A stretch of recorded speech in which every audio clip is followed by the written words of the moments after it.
Rose, outra pauta importante que a gente tem que falar é toda a movimentação causada pelo relatório final da CPI da pandemia no Senado, em Brasília. A gente teve uma movimentação muito grande no que se trata dos atores políticos aqui do estado do Amazonas. O governador Wilson Lima, como a gente noticiou, teve o nome incluído no relatório final da CPI, junto com Marcelo Campelo, ex-secretário de saúde aqui do estado. E aí a gente acompanhou e percebeu que foi uma movimentação do senador Eduardo Braga. O senador Eduardo Braga, que é um opositor, que é um oponente, um rival político nesse momento do governador Wilson Lima, porque nas eleições do ano que vem a gente vê o governador tendo a possibilidade da reeleição e Eduardo Braga se apresentando como candidato também, né? É um pré-candidato.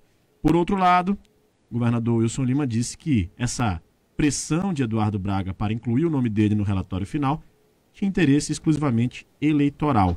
Eduardo Braga nega e diz que é justiça ao povo do Amazonas. Como é que a gente pode tratar essa movimentação toda, Rose?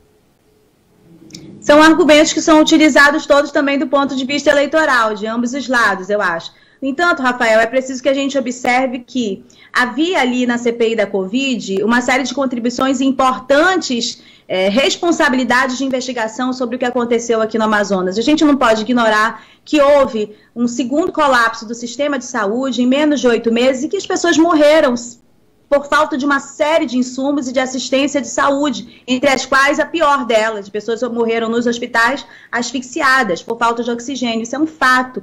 Acho que as pessoas poderiam não esquecer, todo mundo em Manaus tem a obrigação de não esquecer isso e render uma série de pedidos de desculpas e homenagens às vítimas e às famílias que passaram por tudo que passaram nesse período. Inclusive, é uma observação que eu faço rápida, primeiro aniversário de Manaus deveria ter tido um capítulo à parte de homenagem ao que aconteceu às vítimas da primeira e da segunda onda. Isso não aconteceu. Acho que é uma falha também nesse sentido. Bom, mas voltando à CPI. O senador Eduardo Braga, a gente não pode ignorar que muitas vezes a imagem dele foi construída na atuação da CPI, de uma atuação eleitoral, em função das escolhas que ele mesmo fez, né? Ele foi ausente em alguns debates importantes relacionados ao governo federal, extremamente rigoroso em relação ao governo do Amazonas. Isso fez com que ele próprio criasse a imagem. Outras questões é que as pessoas dizem que o posicionamento dele, a fala, era típica de quem está gravando um VT, né? Fizeram essas brincadeiras e todas em relação a esses 6 meses de atuação lá na CPI da Covid. No entanto, Rafael, o senador Eduardo Braga é um senador da República, né? Há situações, ele é senador pelo Amazonas. Independente de ele ser candidato ou não, ele exige dele, né, essa função, exige dele, como exige também do senador Omar Aziz, algumas responsabilidades, algumas atuações. Ora, tudo que aconteceu aqui no Amazonas, a CPI sendo motivada, a abertura dela, pelo que aconteceu aqui no Amazonas, e o curso normal do Rio seria o indiciamento das autoridades do Amazonas. Elas não sendo autorizadas, indiciadas, quer dizer, no final, isso, claro, que recairia uma responsabilidade muito grande em relação a ele, independente de ele ser pré-candidato ou não. Se ele é pré-candidato ou se ele deixa de ser pré-candidato, ele precisa atuar.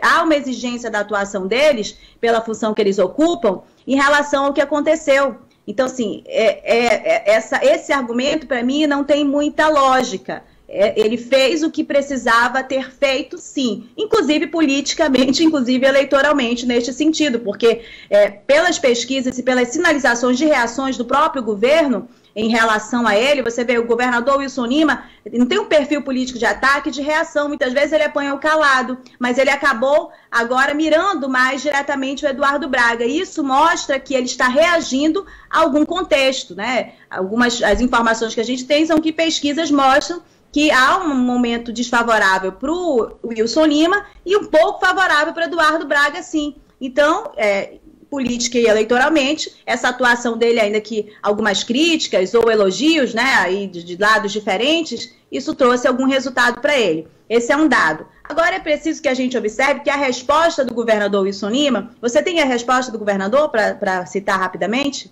O governador Wilson Lima disse que trata-se de uma tentativa de sabotagem ao governo do estado por parte do senador Eduardo Braga por motivos exclusivamente eleitorais. Ele disse, inclusive, usou até esse tom forte mesmo, né, de que o senador Eduardo Braga está agindo como costuma agir, na base da ameaça e fazendo pressão. Foi o que disse Wilson Lima em suas redes sociais. Então, politicamente, eleitoralmente, o governador Wilson Lima também faz o que precisa ser feito. Eu não concordo que haja 100% de realidade no argumento de que ele está sendo perseguido politicamente, que isso é resultado de uma perseguição unicamente. Por quê? Porque isso é resultado também de escolhas que foram feitas pelo próprio governador, de gestão e de sua equipe técnica. Esse é um dado. No entanto, ele, nesta resposta para o senador Eduardo Braga, ele tenta remontar na memória uma coisa que o senador Eduardo Braga tenta reparar há muito tempo, que é uma pecha de alguém que persegue, de um político que é vingativo, né? Ele tenta se livrar disso, e o Wilson Lima ativa esses mecanismos como resposta. Então, politicamente, eleitoralmente, também faz o que precisa ser feito na sua defesa. Acho que a gente precisa separar sempre os campos de atuação deste sentido.